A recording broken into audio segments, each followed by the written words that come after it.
This is a video to accompany my cover of this track, which I've linked to in the description below.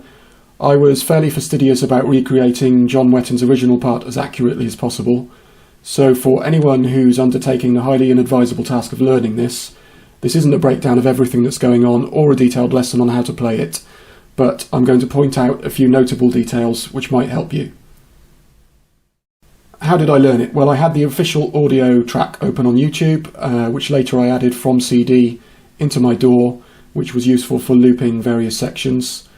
Somebody's very helpfully has uploaded the isolated bass and drum track to Vimeo, which is linked to via YouTube.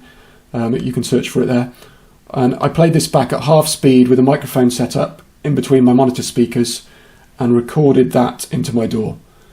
And it was then really a process of going back and forth between these resources, sometimes changing the isolated track to 0.75 speed, because learning the part slowed right down was very helpful for picking up the notes, but I was careful to make sure I didn't get the wrong sense of feel or groove when I was doing that, so that was something I focused on when I sped the track back up.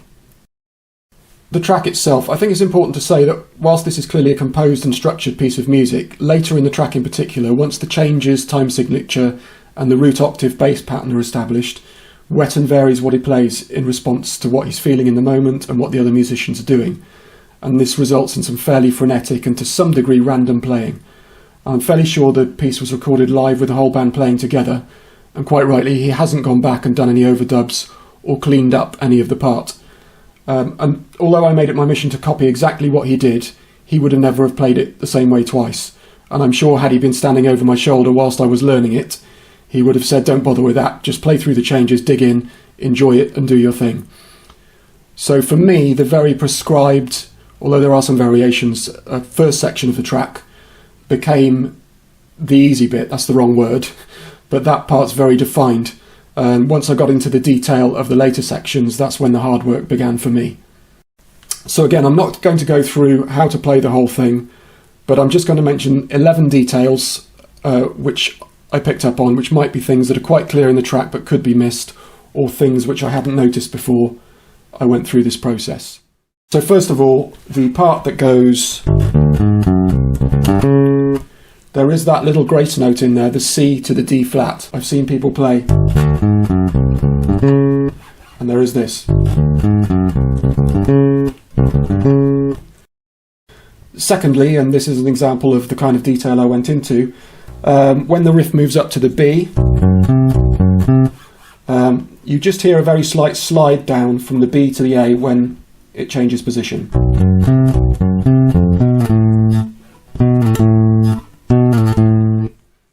Thirdly, I think this is a fairly obvious one, at 39 seconds in, you've got the missing F, which may have been a mistake or may have been done deliberately. In this section, the second F is missing, so it goes. Fourthly, the slides up to the D. The first one happens at about 1 minute 14 seconds into the track. The D itself is plucked at the very end of the slide, so it's not just a slide into the D, it's actually hit. The fifth thing is to watch out for note lengths when the root octave pattern's established, and that's moving through the chord changes. For example, I think the first time it goes up to the B flat, the two low B flats are held slightly longer than they are at other times, and the first octave B flat is staccato, so it's the first one is, and after that it changes to,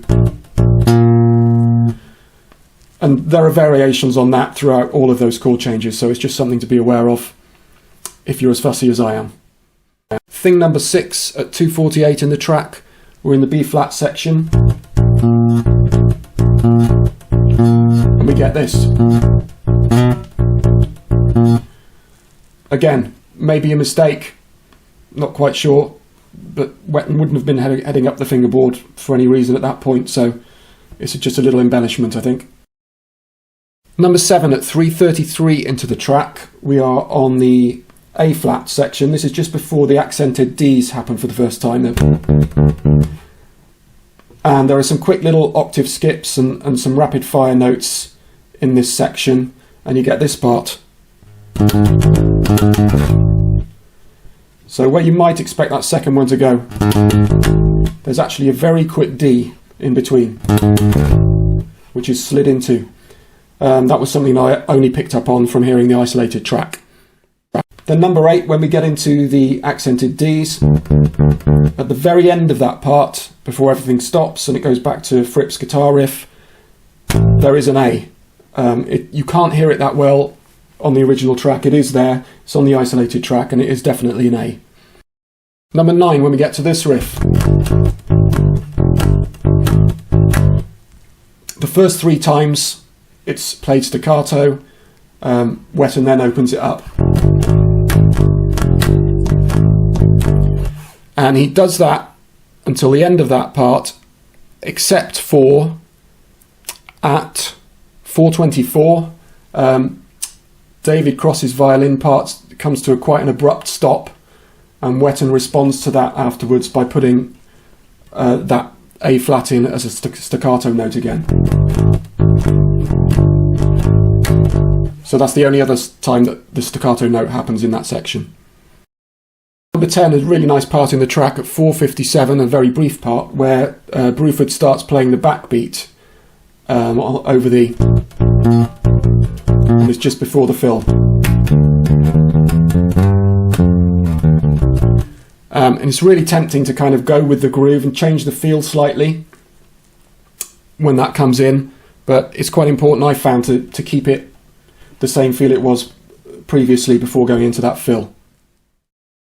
Number 11 is just to talk briefly about what I found the hardest part of the track, again learning it in meticulous detail, were the G section and the B flat section, which start at 5:27, when Wetton's just going for it. It's completely random.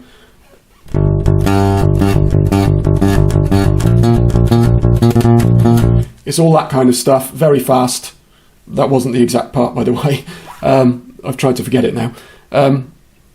Yeah, it's really tricky if you want to learn it exactly. I probably played through that section, looped at various different speeds, 50 to 100 times before I could actually play it in the track correctly.